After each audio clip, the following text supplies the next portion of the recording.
Have a wonderful day. Enjoy the story, everyone. The Manhattan skyline shimmered beyond the glass walls of the Bennett penthouse, glowing gold in the fading light of the day. From the outside, it looked like the perfect life. An expansive apartment high above the city.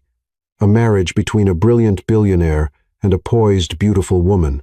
But inside the elegant walls of the top floor, silence spoke louder than any symphony. Sophia Lane stood by the floor-to-ceiling window, her arms wrapped around herself, as if her own touch could offer warmth. 3 years of marriage, and yet her skin still ached with the kind of longing that had no place in her reality. Behind her, the soft clink of a teacup touching its saucer was the only other sound in the room. Nathan Bennett, her husband, sat in his usual spot on the velvet armchair across the room, dressed in his tailored navy suit, one he wore even at home. As if shedding his armor meant letting something dangerous escape, he looked at her, his gaze lingering longer than usual, almost tender. But it was a gaze that stopped short of action, like so many others. "I made jasmine," he said, lifting the second cup from the tray and placing it on the glass coffee table nearest her. She turned slowly, letting her eyes settle on him. The sight still weakened her breath. Dark hair with a single strand out of place, eyes so intensely blue they seemed to hide oceans of things unsaid, and a mouth she had never kissed, not truly, not since the wedding. "Thank you," she whispered, walking toward the cup, her silk dress gliding over the hardwood. "You remembered it's my favorite. I never forget the things that matter." The words hovered between them, like a promise or an apology. Sophia couldn't tell which. She watched him retreat back into silence, back into himself, as if even kindness had its limits. Their marriage had always been like this, a ceremony performed for the world to see, followed by a honeymoon that never truly began. She remembered that night vividly, standing in a candlelit suite, heart pounding, wearing the ivory silk nightgown her mother had given her as a gift, hopeful, nervous, ready to love him. But Nathan had only held her, whispered something about her being too precious, too untouchable. "I need to be worthy of you," he had said, as if she were some celestial being he dared not approach. And then he had fallen asleep beside her, arms around her but body distant. That was 1,095 days ago. They'd never tried again. At first, Sophia had believed it was just nerves, maybe something unresolved from his past. But as the weeks turned to months and the months to years, the truth became harder to deny. He wouldn't touch her, wouldn't kiss her, wouldn't even hold her hand unless it was required in front of others. And yet, in small, inexplicable ways, he showed care. Her favorite books appeared on her nightstand. Fresh gardenias were placed in the hallway every Sunday, though she had never mentioned how much she loved them. Whenever she had a headache, her tea came already brewed with lemon and honey. He noticed everything except her pain. "You work too late," she said now, trying to break the silence that had become their third presence. "I hardly see you anymore." "I know." He looked up, regret flickering in his eyes like a broken street lamp. "Things are complicated at the firm, but I'll be home more. I promise." Promises. She had a drawer full of them, spoken in hushed tones, written on post-its, sent in texts between meetings. But not a single one had ever said, "I love you." Not once. "Sometimes," she said, lifting the cup to her lips, "I wonder if you married me out of obligation." Nathan flinched, just barely, but she saw it. He looked down at his hands, flexing them as if holding something too fragile. "I didn't," he said quietly. "Then why do you treat me like glass?" Her voice cracked, and for a moment, the facade trembled. His eyes lifted to hers again, darker now, stormier. He opened his mouth, then closed it. Whatever words battled in his throat, they died before reaching her. Instead, he stood and walked toward the hallway. Before disappearing, he paused. "You deserve better than this," he said. It wasn't a confession. It wasn't an explanation. It was just another line in the book of silence they shared. Later that night, Sophia lay in the cold center of their bed. She had stopped waiting for him to join her long ago. He rarely did, and when he did, it was always after she had fallen asleep. The sheets never tangled, their bodies never met, but tonight she couldn't sleep. She walked barefoot into the hallway, then the study, expecting it to be empty. Instead, she found Nathan there, shirt unbuttoned, sleeves rolled up, staring at something on the wall, and then she saw it. One of the walls in his private study was covered in sketches, charcoal, pencil, ink, all of her. Laughing on the terrace, reading on the couch, sitting by the piano in the morning light. Next to the sketches, hundreds of candid photos, unposed, honest, raw. She gasped. Nathan turned slowly, his expression unreadable. "You're not supposed to be in here," he said. But his voice held no anger, only fear. Her eyes were wide, full of something between awe and confusion. "What is this?" He looked at her like a man who had just been caught bleeding. "It's the only way I've ever been able to touch you," he said. And for the first time in 3 years, she didn't walk away. She stepped closer, but he stepped back. "I can't," he whispered. "Not yet." Outside, the city glittered like 1,000 secrets waiting to be revealed. Inside, Sophia stood on the edge of something she didn't yet understand. She didn't know that hidden behind the coldness of his gaze and the precision of his distance was a war he had been fighting in silence. And soon, that silence would begin to shatter. The memory had softened at the edges now, like a photograph left too long in the sun, yet Sophia could still feel the weight of that night, as if it had happened just yesterday, their wedding night, a moment that should have marked the beginning of everything, but instead carved a silence so deep it would echo for years. The suite in Santorini was something out of a dream. White drapes billowed with the breeze from the open balcony, and the scent of salt water lingered in the air. Dozens of candles flickered across the room, casting golden light over satin sheets and rose petals scattered like whispers on the bed. The villa was isolated, perched on a cliff with the sea below and stars above. Nothing existed beyond that moment except them. Sophia had spent hours preparing, not for appearance but for emotion. She had showered slowly, letting the warmth soak into her skin, then slipped into the ivory nightgown her mother had chosen for her, a delicate piece of silk and lace passed down through generations. Her heart had pounded with every step toward the bedroom, filled with a quiet mix of nerves and hope. Nathan had been standing by the balcony, a glass of wine in his hand, his back to her. The moonlight caught his profile just enough for her to see the tension in his jaw. "I didn't expect you to wear that," he said softly, without turning. "It was my mother's," she replied. "She said a wedding night is sacred, that it becomes a memory you carry in your body." He set the glass down with care and turned.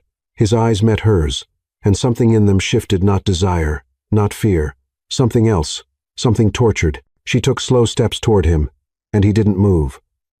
Her hands found his chest, fingers curling against the crisp white of his shirt. She waited for his touch, his kiss, his surrender. But Nathan didn't reach for her. Instead, he gently placed his hands on her arms and stepped back, as if her closeness burned him. "Sophia," his voice cracked, "you don't know how long I've waited to see you like this.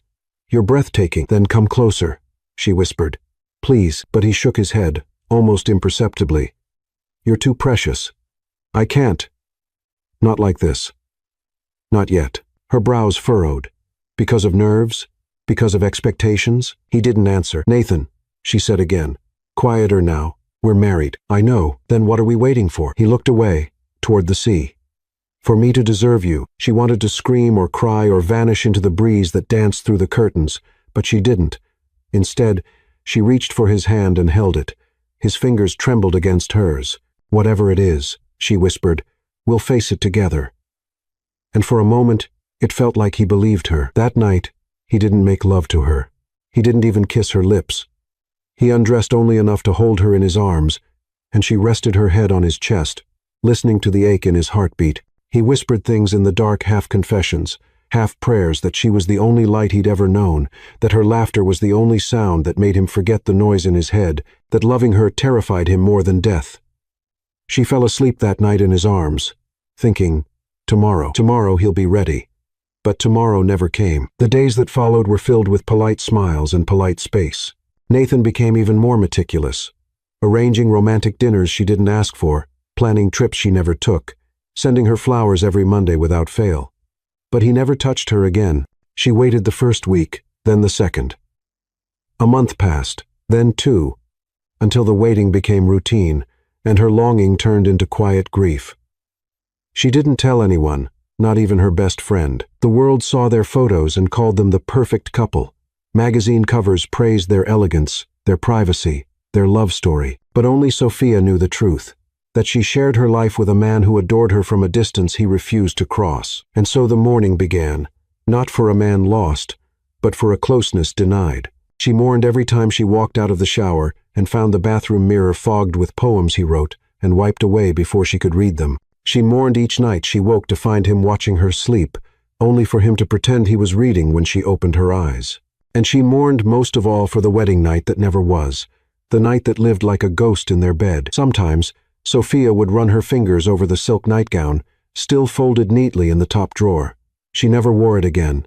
It felt like wearing a memory that hadn't been allowed to become real. One evening, nearly a year after their wedding, she found a note tucked inside a book on her nightstand, in Nathan's unmistakable handwriting. It simply said, "If I ever touch you the way I dream of, I won't survive it." She stared at the words for a long time, then tore the paper and threw it into the fire, because dreams didn't keep you warm at night. And yet, she never stopped wanting him, never stopped believing that beneath the silence and the rules and the fear, he loved her. She saw it in the way he'd brush a strand of hair behind her ear when she wasn't looking, in the way he watched her play piano, as if each note was stitched to his ribs, in the way he flinched every time she cried, though he never spoke. One night, 2 years into their marriage, she'd asked him quietly, "What are we?" Nathan had looked at her for a long, unbearable moment, then said, "I'm your protector." "But I didn't marry a bodyguard." "No," he whispered. "You married a coward who wishes he were brave enough to love you the way you deserve." And that was when Sophia realized something deeper than any wound. This wasn't a marriage. It was a prison built from fear and dressed in gold. But she didn't know yet what he was protecting her from. And that truth, the one hidden behind years of distance, was about to come crashing into their lives. Nathan Bennett was a man chained by elegance. Every move he made, every word he spoke, was laced with restraint, like a symphony composed entirely in silence. But behind his calculated stillness, behind every unfinished touch and every broken promise, there lived a secret. One that had been forged in ink and blood 3 years earlier, just weeks before the wedding. Nathan had sat across from Victor Shaw in a private suite at the Astor, an exclusive club only billionaires whispered about. Victor wore a smile that never touched his eyes. He spoke slowly, every syllable laced with poison, disguised as politeness. "You're marrying her," Victor said, swirling a glass of scotch. "But you're also marrying into something you don't understand." "I'm not marrying her for you," Nathan replied, his jaw tight. "No," Victor agreed, "you're marrying her despite me. And that, my dear Nathan, is a mistake you'll bleed for." On the table between them was a contract, 17 pages long, legally binding and soaked in implications no ordinary court would dare question. Nathan had read every clause. The condition was clear. 5 years of absolute celibacy, not only with Sophia, with any woman. If Nathan breached the contract, everything would be forfeited.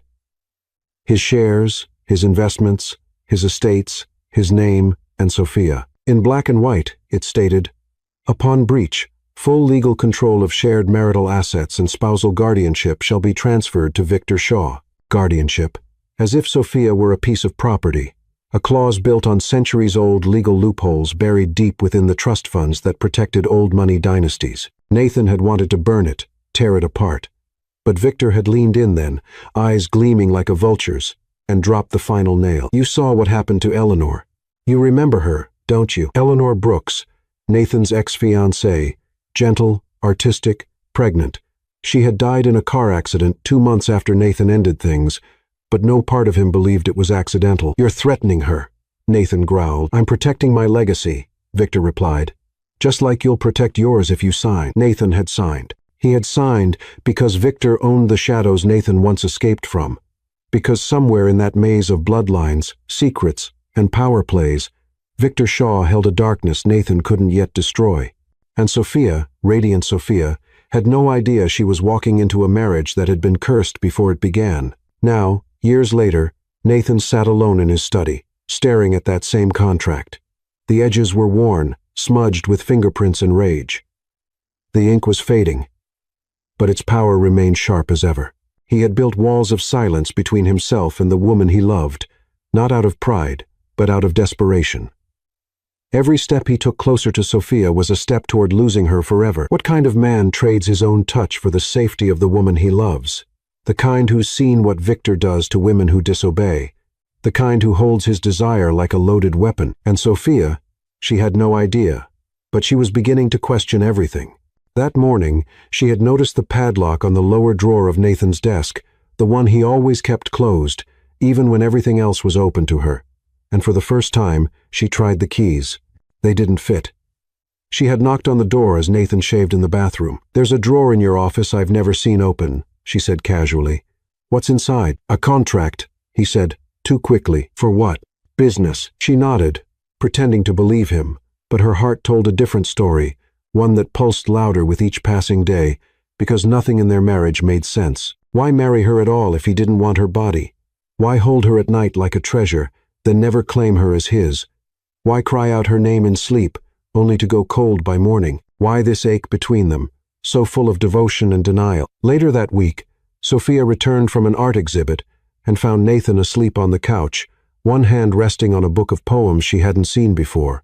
It was open to a marked page, and written in the margin, in his handwriting, hurried and raw, were the words, "Touch her and you lose her.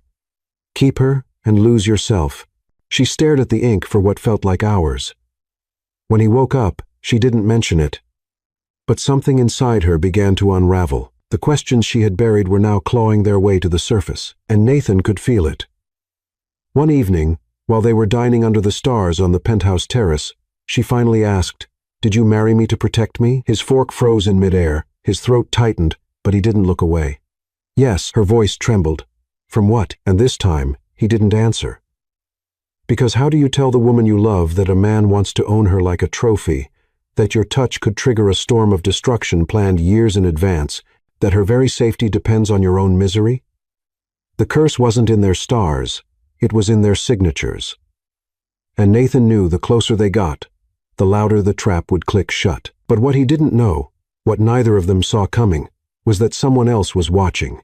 Someone who wanted to ensure the contract would be broken, not out of justice, but out of obsession. And when that someone decided to move, their fragile illusion of safety would shatter in a single night. Sophia had always sensed it, the way Nathan looked at her when he thought she wasn't watching. It wasn't lust, it wasn't possession, it was something far more dangerous. Reverence, like he worshipped her in silence because saying the words out loud would set the world on fire. She felt it in the way he adjusted her scarf before she left for meetings, in the way he paused just a second too long before stepping out of a room she entered, in the way he filled their home with quiet acts of care, always watching, always near, yet never crossing that invisible line between presence and touch. But it wasn't until she stumbled into his secret that she truly understood. It happened on a Wednesday. She was searching for a missing sketchbook, one she used to journal her dreams, when a misplaced drawer in the hallway closet jammed. Sophia knelt to fix it and noticed a small brass key, dusty and tucked beneath some old winter gloves. It didn't match any locks she knew of. Curiosity bloomed where trust had begun to wither. That evening, after Nathan left for a dinner meeting, she tried the key on the one place he always kept locked, a second study hidden behind the main library wall. She had only seen it once, when the contractor mentioned it during the remodel. Nathan had brushed it off, just extra storage, nothing interesting. But when the key turned, the door creaked open like a confession long buried. What she found inside made her breath catch. The room was dim, lit only by a floor lamp near the corner. The walls were covered, not with books or blueprints, but with her. Drawings, photographs, paintings, dozens, maybe hundreds. Some were sketches in graphite, rough and emotional. Others were watercolors, ethereal and soft. One massive canvas leaned against the wall, unfinished, her likeness suspended in a half-formed sunrise. And then the photos, thousands of them, most taken in secret. Sophia reading on the balcony, laughing while talking on the phone, brushing her hair in the mirror, asleep in bed. She stepped closer, trembling, scanning the titles written beneath each piece. The 12th of August, her smile after tea, first time she wore blue, when she thought I wasn't looking. She pressed her hand to her mouth. This wasn't just art. This was obsession, intimate, raw, holy. Her gaze fell on a sketch tacked at eye level, one of her crying on the rooftop garden, a place she sometimes escaped to late at night when the silence in the apartment became too loud. She had never told Nathan about those nights. She had never even known he'd seen her. And yet, here she was, immortalized in pain, in beauty, in solitude. It should have scared her. It should have felt invasive. But it didn't, because every piece in that room screamed what Nathan had never said. "I see you." The sound of the front door closing startled her. Footsteps echoed in the hallway. She froze, heart pounding, unsure of whether to hide or confront. Nathan appeared in the doorway seconds later, His expression didn't hold anger. It held devastation. "You weren't supposed to find this," he said, his voice barely above a whisper. She turned slowly. "Why?" He stepped inside, closing the door behind him. "Because it's the only place I allow myself to have you." Her breath caught. "You have me, Nathan. I'm your wife. Number." He looked away. "You're my vow, my penance, my salvation. But I don't get to have you. Not the way I want." She took a step forward, her voice trembling. "Then what is all this?" He exhaled shakily. "My war with myself, with the rules I accepted, with the distance I forced between us every day. I thought you didn't want me," she whispered. His eyes snapped to hers, pained and furious at the lie. "Not want you?" He crossed the room in 3 strides, stopping just short of touching her, his hands clenched at his sides. "Sophia, I wake up craving the shape of your breath. I can't walk past you without memorizing the sound of your steps. I spend every night imagining what it would feel like to fall asleep inside your soul." Her throat tightened, tears rising. "Then why won't you?" "Because the moment I do," he interrupted, "I lose you." She shook her head, confused. "You lose me? How?" "I've made choices, signed things I can't undo. There are rules keeping me away from you. If I cross the line, Sophia, it's not just me who pays." "But I'm already paying," she said, her voice breaking, with silence, with emptiness, with a love I don't understand. He looked at her then, and everything he'd held back for years cracked open in his gaze. "I love you," he said. "God help me, I love you so much it kills me not to prove it." The air shifted. The distance between them became unbearable. Sophia took a step closer, then stopped, hiding behind paper and walls. "Tell me everything." Nathan hesitated. Then he whispered, "Not here." She followed him as he locked the door behind them. They walked in silence, hands still not touching. Yet the space between them was charged. That night, he didn't return to his usual study. He stood by their bedroom door, as if contemplating whether to enter, and then he said quietly, "There's something I need to show you, but not in this city, not with ears on every wall." "Where?" she asked. His answer came like a promise and a warning. "Somewhere no one can follow us." What Sophia didn't know, what Nathan was trying to delay, was that someone already had. That night, as they slept in separate rooms again, a red light blinked faintly behind the vent in the corner of Nathan's secret gallery. Someone had seen everything, and soon, the silence wouldn't be enough to protect them. The date crept up on Sophia like a whisper, soft but unforgettable. 3 years. 3 years of marriage without consummation. 3 years of nights spent curled on opposite sides of a shared bed. Of birthdays marked with diamonds, but not with kisses. Of Nathan's unwavering protection and his unwavering distance. And yet, she still loved him. It wasn't rational, it wasn't deserved, but it was real. This year, she didn't want a bouquet of imported lilies. She didn't want a dinner reservation with 10 courses and no conversation. She didn't want to be worshipped from afar like a goddess in a glass cage. She wanted to be his, for one night, completely, without secrets, without restraint. So she made a choice. The morning of their anniversary, Sophia woke before sunrise. She stood at the edge of their bed and looked at Nathan's sleeping form. He seemed peaceful there, more boy than billionaire, the kind of man who used to build tree houses or write poems on napkins. She brushed her fingers softly over his cheek, and for a moment his lips parted, as if searching for her, even in sleep. But then the guard returned, even unconscious. Still, she smiled, because tonight would be different. She spent the day preparing, not for a party or a show, but for him, for them. Every detail mattered. The flickering candles that lined the hallway, the soft music that pulsed like a heartbeat in the background, the scent of vanilla and rose oil in the air. Her dress, if it could be called that, was more whisper than fabric, a slip of lace and silk that clung to her curves like a secret finally spoken. And on the bed, one simple note, written in her own hand. No more distance, no more fear. Tonight, I'm not asking. I'm waiting. Nathan arrived just after 9. She heard the soft thud of his briefcase against the console, followed by the pause. He always paused, as if listening for the mood of the apartment before entering fully. But this time, something in the air had changed. It wasn't just romantic, it was charged, bold, alive. "Sophia," he called out softly, voice cautious. She didn't answer. Instead, she waited in the bedroom, heart pounding, as the door creaked open. His silhouette appeared in the doorway, frozen in place. She stood before him, framed by candlelight, her body trembling, not with fear, but with hope. For a long moment, neither of them spoke. The silence between them stretched, vibrating with years of longing. Then Nathan stepped forward, slowly, like a man walking through a dream. "You look," he didn't finish the sentence. She walked to him, placed her hand on his chest. "No more rituals, Nathan. No more protection. Just this. You, me, us." His jaw clenched. "You don't understand." "I understand more than you think," she interrupted. "I've seen your sketches. I've read the lines you thought I'd never see.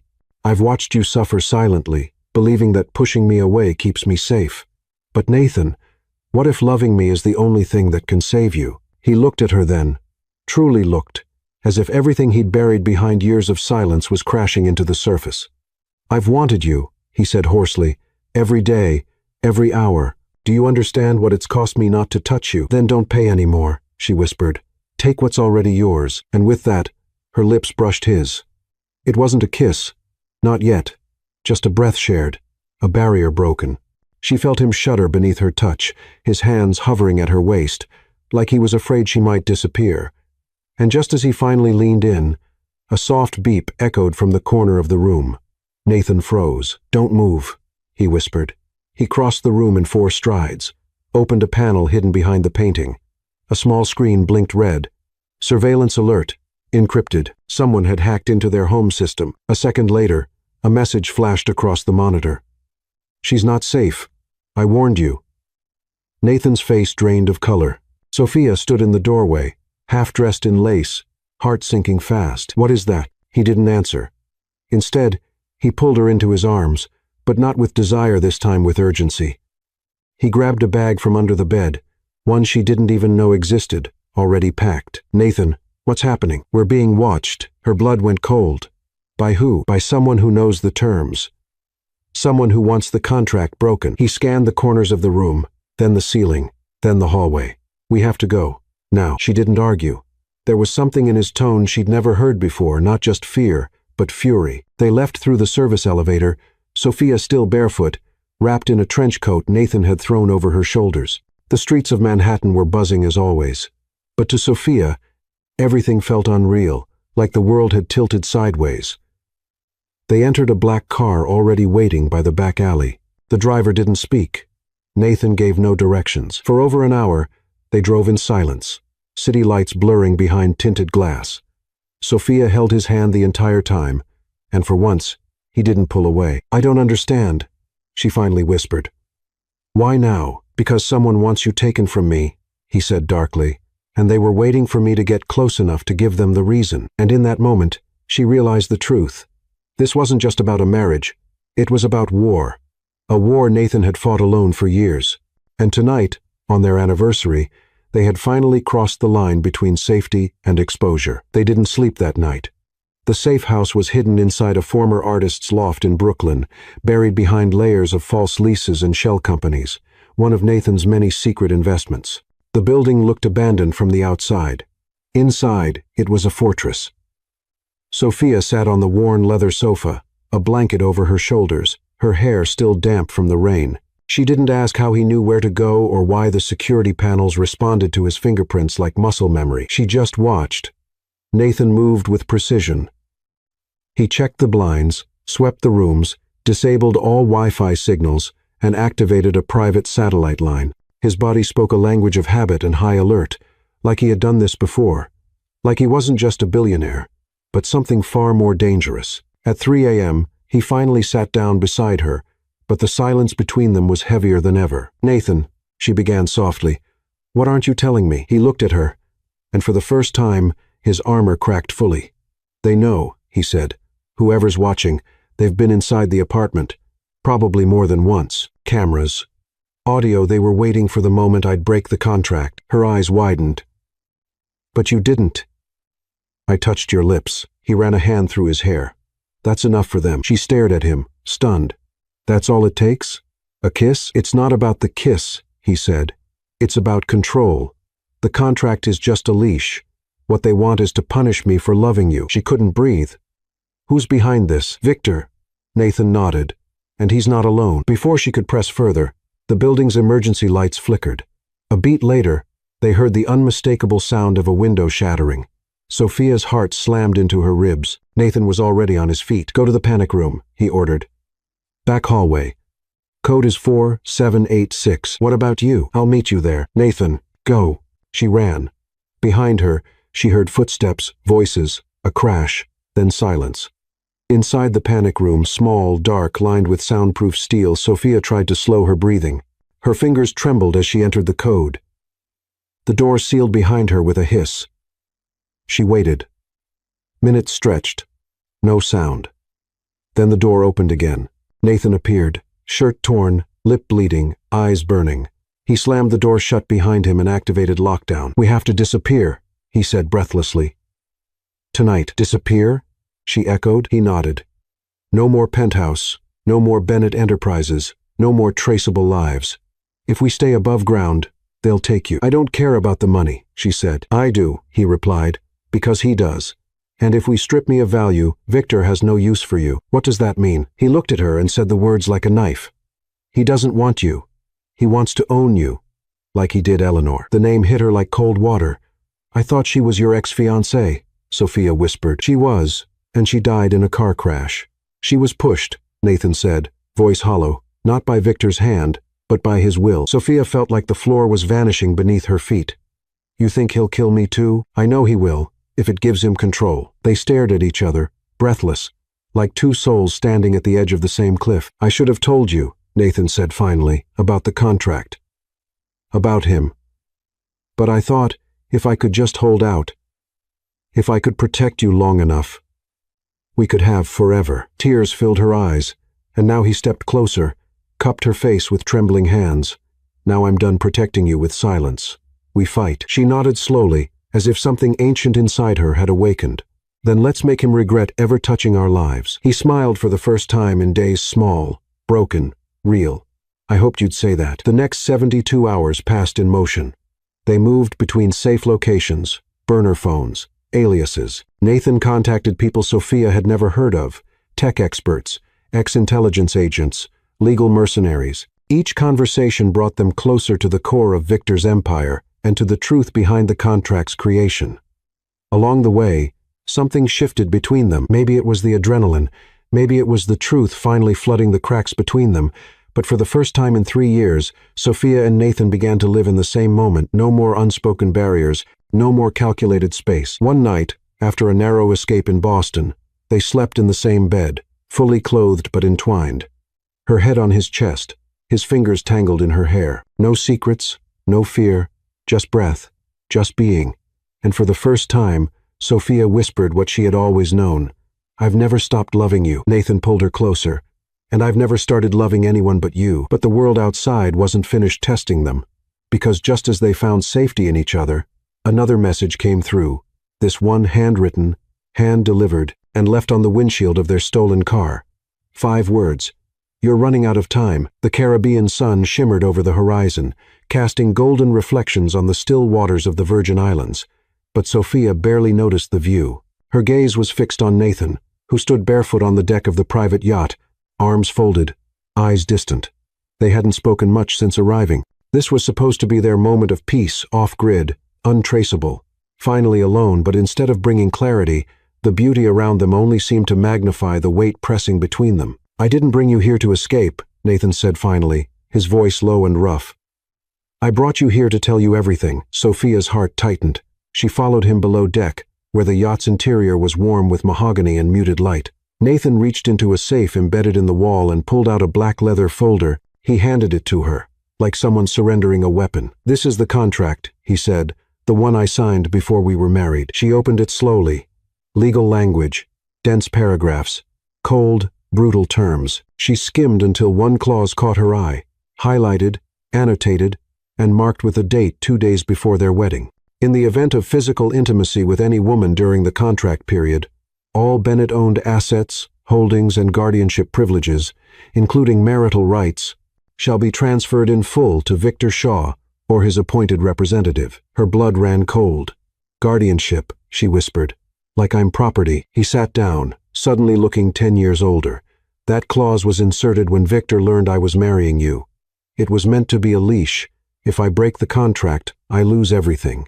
And by everything, I mean you." She stared at him in disbelief. "How could you agree to this?" "Because the alternative was worse," he said. "He threatened you not directly, never openly, but I've seen what he does to women who get in his way. Eleanor was the first." Sophia swallowed hard. "What happened to her?" Nathan leaned forward, resting his elbows on his knees. "Eleanor and I were engaged before I met you. We ended things because I discovered she was pregnant, and it wasn't mine." Sophia's eyes widened. She was scared. Victor had power over her family. She tried to run. 2 months later, her car lost control on a rain-slicked road. The police called it an accident. I call it a message. "And the baby?" Sophia asked, barely breathing. "Gone," he said. "But I'll never forget what she told me the night she vanished. If something happens to me, don't let him do the same to the next one." Sophia closed the folder, her hands shaking. "And you think I'm the next one?" "I know you are." She stood, pacing the room, emotions spiraling. "So all this time, every night you pulled away from me, every time you said I was too precious, it wasn't because you didn't want me. It was because you thought touching me would hand me over to a monster." "Yes, and you never told me." Her voice broke. "You let me believe I wasn't enough. I let you believe that because I thought the truth would destroy you." She turned on him, eyes blazing. "No, what's destroyed me is living in a marriage that felt like a grave." Nathan stood slowly, not in anger, but in sorrow. "I thought I could outlast the contract, just 5 years. 5 years of distance, 5 years of pretending I wasn't in love with you." She blinked back tears. "You're still pretending." Silence fell between them, thick and unbearable. Then Nathan said something that shattered everything. "I watched you every night and begged God to let me forget your face." Sophia gasped softly, one hand covering her heart. "But I couldn't," he continued, "so I painted it instead, drew it, built rooms around it, because if I couldn't hold you, I'd at least remember you in pieces." Her voice trembled. "And now?" He stepped closer. "Now I'm done being a ghost in my own marriage." She shook her head. "But if you touch me, then I lose everything." They were inches apart now. "And if you don't," she whispered, "then I lose you." A storm of emotion cracked between them, unspeakable and raw. But before either of them could decide what that meant, Sophia's phone vibrated on the table. Unknown number, no message, just an image. She opened it and froze. It was a photo of her on the yacht, taken from a distance, timestamped 10 minutes ago. "We're not alone," she said, her voice hollow. Nathan snatched the phone, his jaw tightening. "They found us." She backed away, panic rising. "What do we do?" He met her eyes, the weight of the last 3 years boiling to the surface. "We stop running." "But how?" He took her face in his hands, kissed her forehead like a vow, and whispered, "We give him something he's not ready for." Sophia's heart pounded. "What?" "We fight back publicly, legally, with proof." She frowned. "What proof?" He pulled a hidden flash drive from the safe. "Everything. Contracts, surveillance files, phone logs, hidden accounts, even a witness." Her breath hitched. "Who?" "Clara Brooks," he said. "Eleanor's sister." Sophia asked, "Why would she help us?" "Because she hates Victor more than I do." He didn't say the rest. That Clara had spent years trying to avenge her sister but lacked the power. Now Nathan had it, and he planned to use every piece. But Sophia's mind reeled with something else. That image on her phone, the invasion, the contract, the kiss that almost happened. Everything was building to something. She looked at Nathan, her voice shaking. "If we go to war, there's no turning back." He met her gaze, still in his eyes. "Then we burn the bridge behind us." The cemetery was quiet, nestled on the outskirts of Boston, where the trees whispered secrets to the wind. Sophia had never been there before, yet something about the place felt familiar, like her presence had been expected all along. She stood in front of the marble headstone, arms crossed tightly, a chill running down her spine. The name etched in stone sent a pulse through her chest. Eleanor Brooks, 1989 to 2018. She was light in the dark, and someone feared her shine. Beneath the inscription, someone had left a single white rose, fresh, placed within the last hour. Sophia's fingers trembled as she knelt beside the grave, brushing fallen leaves away. Her thoughts tangled with images she had never known, with grief she hadn't earned but somehow carried anyway. She felt a presence behind her before she heard the voice. She never belonged in that world. Sophia turned. Clara Brooks. She looked nothing like the rumors, no cold air, no broken woman fueled by vengeance. Clara stood tall, wind tousling her dark hair, her eyes fierce and tired. "I didn't know you'd be here," Sophia said quietly. "I asked Nathan to send you," Clara replied. "I needed to look you in the eyes." There was no softness in her tone, no warmth, just history and fire. "You think I'm her replacement?" Sophia said. Clara's eyes didn't flinch. "Aren't you?" Sophia looked back at the grave. "I don't know anymore." They stood in silence for a moment, the kind that weighed heavier than words. "She was everything to me," Clara began. "My sister, my anchor, until she fell into Victor's world. She met him at a fundraiser, charming, powerful. He took interest in her, like she was prey. She was with Nathan," Sophia said, "only after Victor. She thought she could run from one devil by falling into the arms of a better man." Clara's voice cracked. But she didn't know Nathan was already entangled, that he was playing by rules no one could see. Sophia turned to face her. "He loved her." "Yes," Clara said, "but he didn't save her." That landed like a blow. "I'm not blaming him," she added. "He tried. God, he tried." But Victor had already claimed her legally, financially, emotionally, and when she found out she was pregnant, she begged me to help her disappear. "Was the child Victor's?" Sophia asked. Clara's eyes burned. "Not Nathan's. That's the part the world never knew. That's the part Victor erased." Sophia's knees weakened, and she sat on the stone bench nearby. "She came to me the night before she died," Clara continued.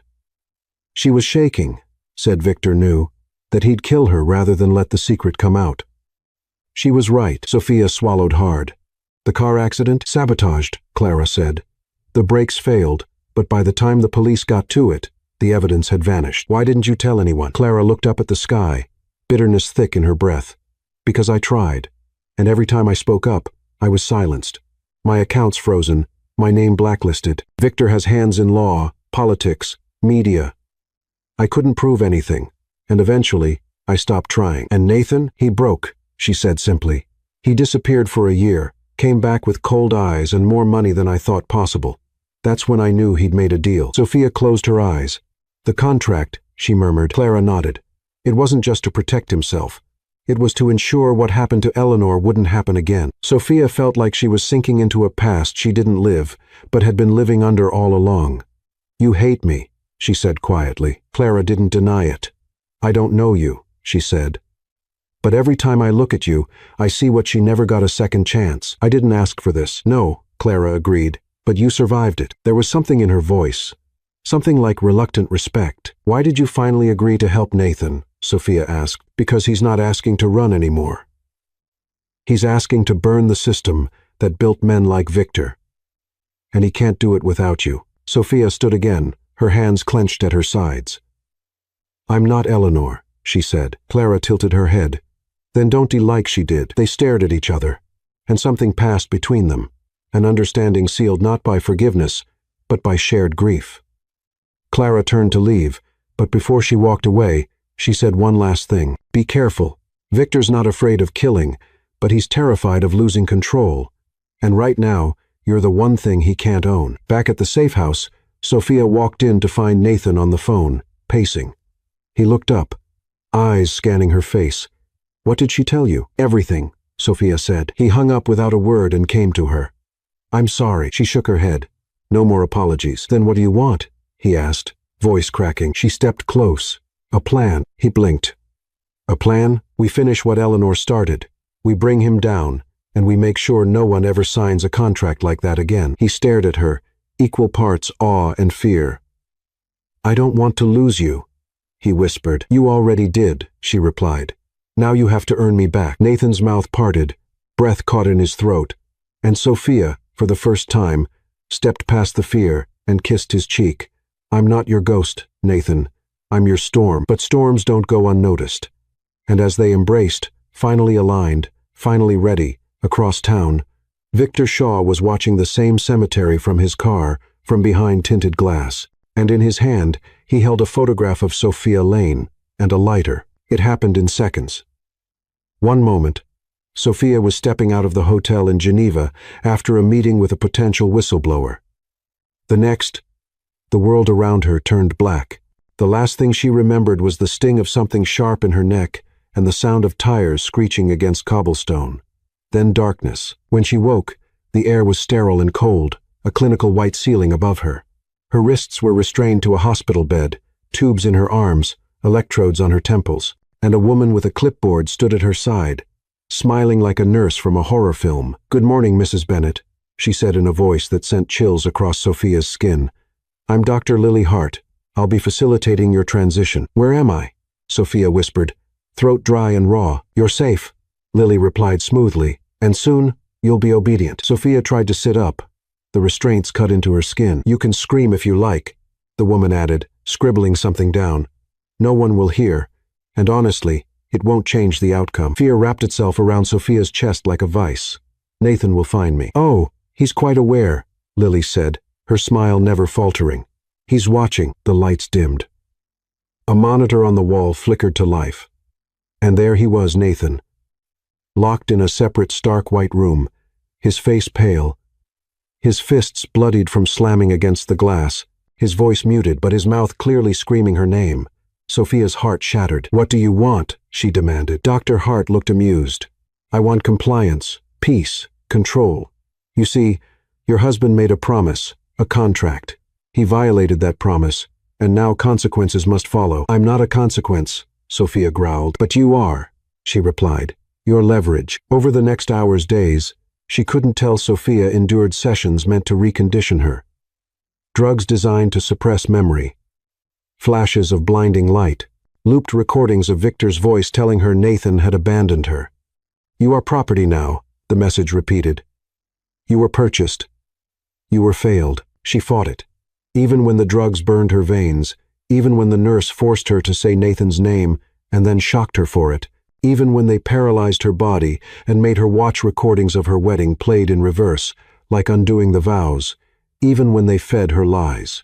She fought, because in the deepest part of her, Sophia knew the truth. Nathan hadn't given her away. He had died a little every day not touching her, and he would burn the world to get her back. In the next room, Nathan Bennett sat chained to a chair, bruises blooming down his back. He hadn't eaten, hadn't slept, but his eyes were alive, focused. Rage and guilt battled in him like fire and ash. Each time he saw her on the monitor trembling, drugged, forced to whisper that she was no one, he wanted to destroy everything. "You broke the contract," Victor said, appearing in the doorway, dressed like a man on vacation. "You kissed her. You touched her hand. You held her while she slept." Nathan didn't respond. "So now I own her," Victor continued, legally, logistically, entirely. Nathan laughed. "It was broken. You'll never own her spirit." Victor knelt beside him, placing a hand on Nathan's shoulder like a father might. "You still don't get it, do you? This isn't about Sophia. It's about you, about watching the strongest man I know fall to his knees because he couldn't bear to disobey me. You were my favorite." Nathan turned his head slowly, meeting his gaze. "You were always afraid of her. That's why you're doing this. You saw what she could become." Victor's smile faded, just for a second. Then he stood. "Enjoy the show." On the third day, they drugged Sophia again, but something was different this time. As they prepared the IV, the nurse hesitated. Her hand trembled, and then she slipped a small folded piece of paper into Sophia's palm. 6 words. "At midnight, 3rd door. Run. Hope. Sharp. Immediate." Sophia slipped the note under her band. She played weak, played numb. She waited, and when midnight came, she was ready. The escape was chaos. Adrenaline overrode the drugs in her system. She bit the nurse, smashed a tray against a security guard, ran barefoot down metal corridors, alarms screaming. The 3rd door led to a boiler room, empty except for one man, Nathan. He was bleeding from a cut above his eye, one hand still cuffed, but when he saw her, he froze. She wasn't the woman he'd married. She was fire. She grabbed the emergency key from the wall and unlocked his cuff. "Did you think I'd wait for you?" she hissed, and together they ran through service halls, past stunned guards, down to the lower levels of the facility that looked more like a bunker than a hospital. They stole a car. They didn't speak, not until they were miles away. Then, parked under an overpass, Sophia turned to him, shaking. "I thought you'd given up." "I was planning your rescue," he whispered. "I wasn't going to fail again." She leaned her head against his shoulder. He kissed her hair, and they both cried not just from pain, but from everything that had survived. Back in New York, the world kept turning, but something had shifted. Victor had gone too far. And now Nathan had the one thing Victor never expected: a woman who had seen the worst of his empire and walked out of it alive, with proof, with rage, with purpose. And very, very soon she'd have a voice. Sophia stood barefoot on the balcony of a hideout tucked into the Colorado mountains, the cold biting at her skin like truth finally waking up. Behind her, inside the warm cabin, Nathan watched her through the glass. It had been 3 days since they escaped. 3 days since they'd slept with one eye open, trusting no one but each other. 3 days since Sophia began turning her pain into a plan. Because if Victor thought breaking her would end the war, he had miscalculated everything. She stepped back inside and faced Nathan. He was leaning over a table scattered with maps, legal files, burner phones, and encrypted drives. A laptop blinked softly beside a tangle of wires. On the screen, the beginning of a case that could bring an empire down. "He doesn't hide anymore," Sophia said, crossing her arms. "That makes him sloppy." Nathan glanced up. "We'll need more than rage," she nodded. "Good thing I've got more than that." They began putting the puzzle together. Every thread Victor had tried to hide, every legal shell company, every offshore account linked to Eleanor's name, every falsified death certificate, every altered police report. And then they called in help. Nathan reached out to people no one else could touch. An ex-NSA analyst living off-grid in Maine, a former Wall Street whistleblower now coding in Berlin under a fake name, a journalist who had been blacklisted for exposing corruption within old-money families. Each of them owed Nathan. And now they owed Sophia, too. One by one, allies assembled in the shadows: digital warriors, legal assassins, ethical hackers. A quiet army that didn't carry weapons but carried proof. But what turned their plan from dangerous to deadly was the woman who showed up unannounced one morning, Clara Brooks. She stepped into the cabin, wearing a trench coat and sunglasses, her presence sharper than any blade. "You'll need me," she said, "and not just for testimony." Sophia approached her cautiously. "Then why are you here?" Clara removed her sunglasses. "Because I found something." She dropped a folder on the table. Inside, dozens of original, unedited security logs from the hospital Eleanor had been taken to before her death. One of them showed that Victor's private car had been registered on site the night she died.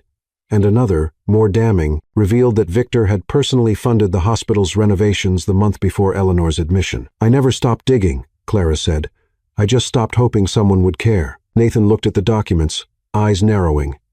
"This ties him directly." "And we're not done," Clara added. "I want to help you ruin him." They got to work. Over the next 5 days, they built a digital arsenal, leaked financials, audio recordings of Victor coercing investors, video footage from Sophia's torture, sanitized and anonymized but unmistakably damning, and most powerful of all, a testimony signed by Clara, naming Victor as the father of Eleanor's unborn child. They knew the risks.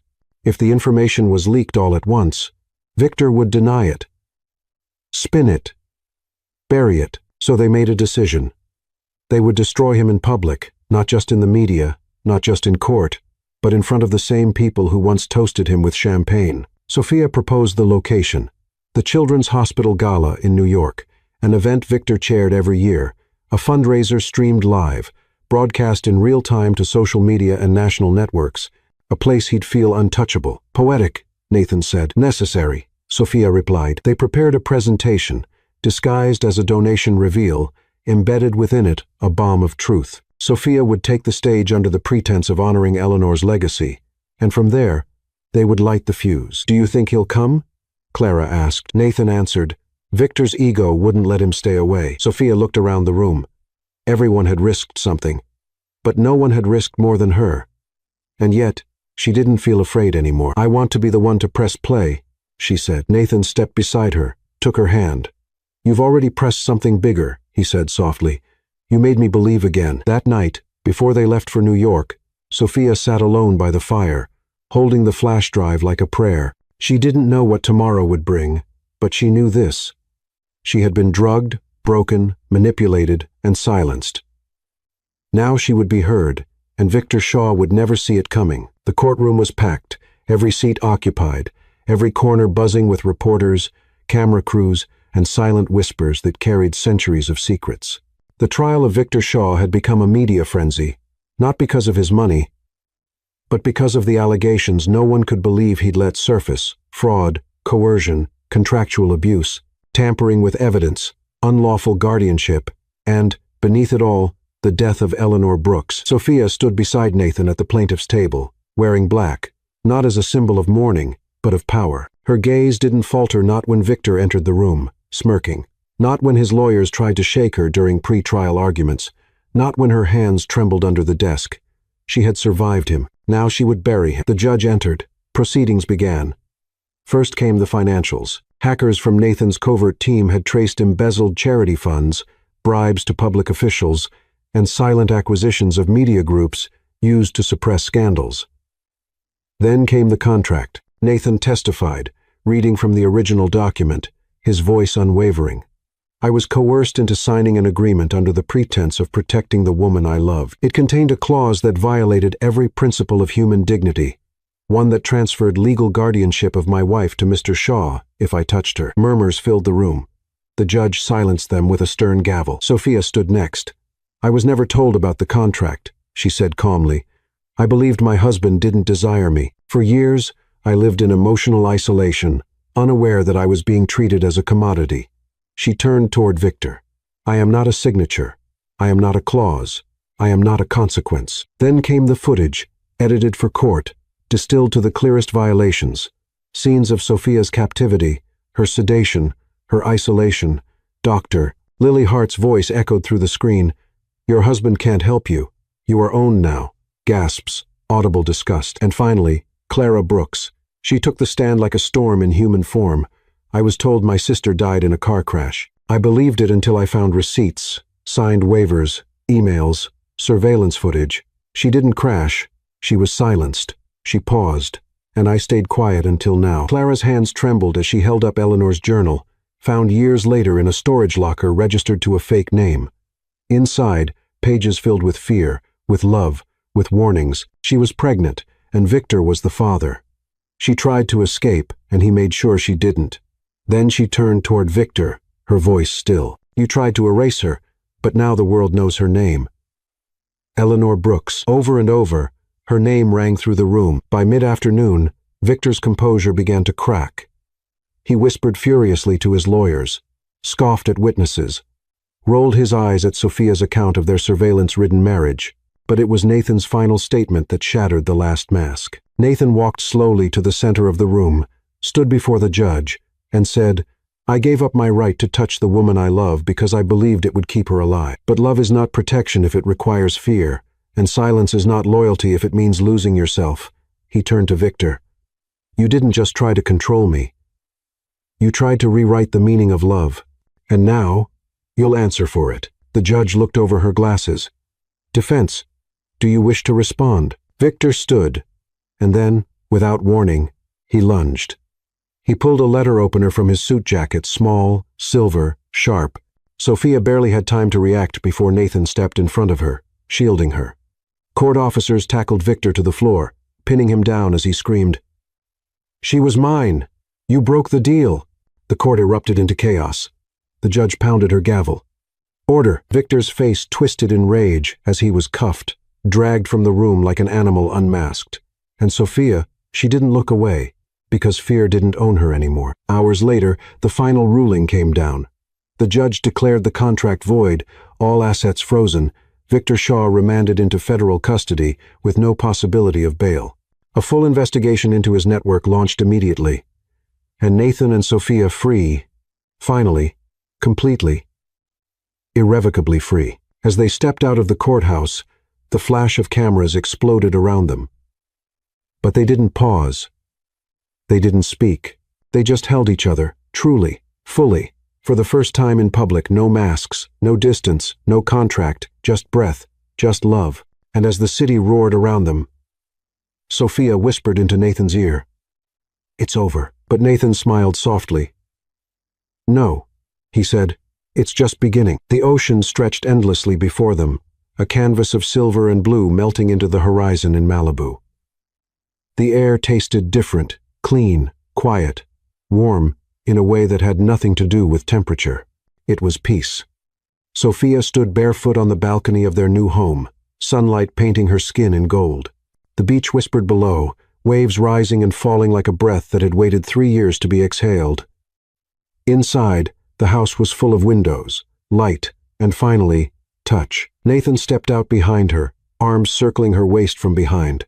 His lips found her shoulder, soft and reverent, and he buried his face into the curve of her neck, like a man learning how to exist again. They didn't speak. They didn't need to. So much had been said, so much had been endured, and now there was only the softness that comes after war. "I used to dream of this," Sophia murmured, "of waking up and not wondering what I couldn't say, what I couldn't feel." Nathan tightened his hold. "I used to dream of earning the right to touch you." She turned in his arms, facing him, eyes full of memory and wonder. "You never had to earn me," she said. "You only had to believe I was yours." He smiled, gentle, real, the kind that had once been hidden behind decades of armor. "Then let me believe it every day for the rest of my life." And he kissed her not like a man haunted, not like a man at war, but like a man who had survived everything and still chose love. That night, they made love without fear, not rushed, not desperate, but slow, sacred. Nathan touched her like she was a prayer he had waited 3 years to whisper. His hands trembled as they traced the parts of her he had memorized from a distance, but never dared to claim. Every sigh was permission, every look an invitation. He kissed the inside of her wrists, the hollow of her collarbone, the space between her ribs. And when their bodies finally joined, it wasn't just physical. It was a homecoming. Sophia cried, not from pain, not from fear, but from the simple, overwhelming truth that after everything, after silence, after captivity, after fire, they were still here, together, and Nathan too let his tears fall freely, for everything he hadn't been able to say, for everything he had risked, for everything he had almost lost. Afterward, they lay tangled in linen sheets, limbs entwined, the sound of the waves lulling them into something between sleep and serenity. "I wasted so much time," he whispered into her hair. "No," she replied. "You bought us time with your silence, with your restraint, with your love." He looked at her then, truly looked. "I want to give you back everything you lost." "You already have," she said. "You gave me my voice, my strength, my soul." They spent the next days rediscovering each other. In the kitchen, they danced barefoot to old jazz songs. In the garden, they planted lavender and rosemary, with soil still fresh between their fingers. They hiked coastal cliffs, their laughter echoing against the sky. And every night, they made love, like time was theirs again. It wasn't perfect. Sometimes, Sophia still woke in the dark, heart pounding, remembering the cold lights of that cell. Sometimes, Nathan stared too long at the ocean, guilt flickering in his eyes. But they never hid anymore. They spoke, they touched, they healed. And slowly, the past loosened its grip. One evening, as the sun dipped low and painted the sky in fire, Sophia found Nathan in the living room with a large sketch pad on his lap. He was drawing her. But this time, she wasn't asleep or distant or caught in some hidden moment. She was laughing, hair windswept, eyes alive. "Is that how you see me now?" she asked, approaching him. He nodded. "It's how I've always seen you. I just never believed I deserved the real thing." She knelt before him, took the pencil from his hand, and kissed his palm. "You deserve everything," she said, "but I don't want perfect anymore. I want real, messy, us." He leaned down, resting his forehead to hers. "Then let's build it," he whispered, "not for show, not for safety, but for us." And in that moment, something shifted not just between them, but within them. They weren't surviving anymore. They were living, dreaming, loving. And when Sophia later whispered, 3 years in silence, "Now I can't spend 3 hours without you," Nathan only smiled and pulled her close. 50 years won't be enough," he said. "I want an eternity with you." And this time, nothing stood in their way, no contract, no fear, no silence, only love, loud, relentless, and finally, completely free. In the end, it wasn't money, it wasn't power. It was the touch, a gesture that seemed simple but had been denied for years in the name of contracts, threats, and fears. But when love is real, it finds a way, even in silence. They waited, suffered, survived. And the moment they finally allowed themselves,